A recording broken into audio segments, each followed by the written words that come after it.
Weather Service in Mobile has issued a severe thunderstorm warning for East Central Santa Rosa County in northwestern Florida until 4:30 p.m. Central Daylight Time. At 3:58 p.m. Central Daylight Time, a severe thunderstorm was located 4 miles northeast of Roseville, or 8 miles northeast of Milton, moving southwest at 5 miles per hour.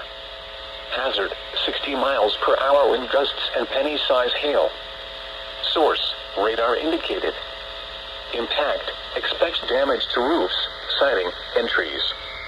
Locations impacted include Milton, Baghdad, Point Baker, and Roseville. For your protection, move to an interior room on the lowest floor of a building.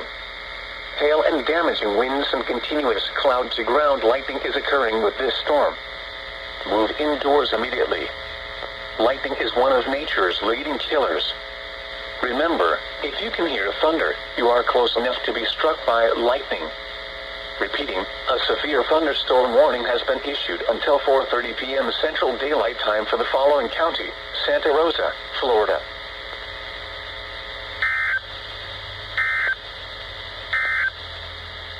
The following weather reports were made at 3 p.m. Pensacola,